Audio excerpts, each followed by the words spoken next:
divides your vibes. Them don't put heaven for loan, carry breeze, do shares. But this ground, he no get pies, not only scars he they wear. Yeah. Roots they tear earth like them they fight war. Our dead they stand sleep, them be silent gods. Follow, follow. One man tell me say sign here. Welcome to the Deep Dive. Today we're plunging into something, well, really profound. It's IHO's new track, this Land No Dey for Market. It's from his album GENESIA, which just dropped June 6, 2025. That's right. And this isn't just, another song. It feels like a statement, a real declaration. Oh, absolutely.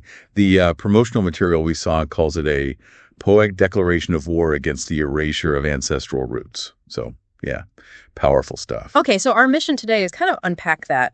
What's the deep emotional, spiritual message here? What does it really mean when he says land is not for market? Well, it's definitely more than just a catchy phrase. At its core, the song is described as a sacred, furious poem. Furious, okay. Yeah, and the cry of the silently expropriated, those dispossessed without a voice, it's really a direct challenge to this whole capitalist logic that tries to put a price tag on everything, even something like ancestral heritage, which feels so intangible. Right. How can you put a price on that? And he really pulls you in, doesn't he? Like that line, this land no day for market, na mama won't be dis. Now the last card way day when men dem pick up fist. Wow. It frames the land immediately as something absolutely primal. Exactly. It's the last stand. It's not just property on some deed. Yeah. IHO is basically arguing that every single grain of soil is soaked in memory, in resistance, in dignity. And he doesn't just say it, he shows it. How does he show it? Through this really vivid imagery. He transforms the land you see from just real estate into something living. He calls it a womb, tomb, cradle, altar, all of those things.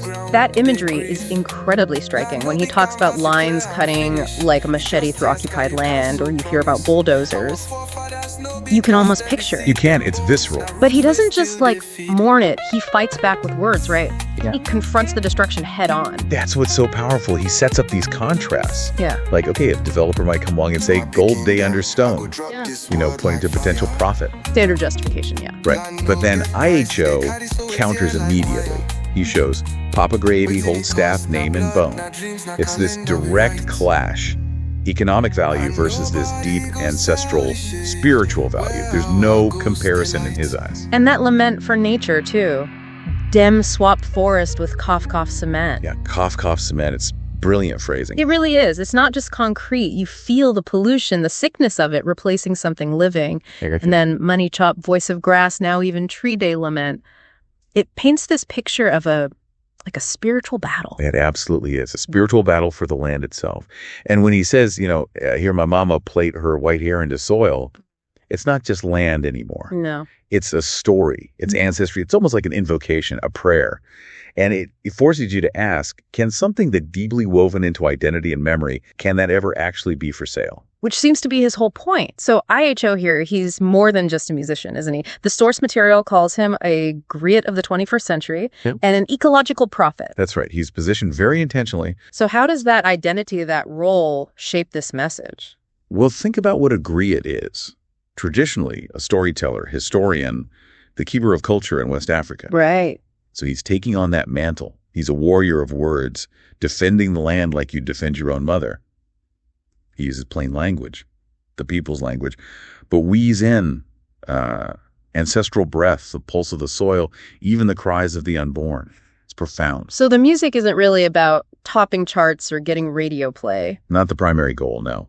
It seems much more focused on, as the material says, seeking to awaken bones, spirits, and consciences. Wow. That's a big ambition for a song. It is. It's about delivering a message that cuts through the noise. In a time when, let's face it, almost everything feels like it's being commodified. Yeah, everything's got a price tag. He's reminding us very forcefully what must never be sold: memory, soil, and blood. This track, and really the whole GENESIA album, it seems, is about recentering the sacred in our lives. This Land No Dey for market, it really does shake you up, but it's kind of uplifting too, in a defiant way. It makes you think about land differently, not as a title deed, but maybe as a living prayer.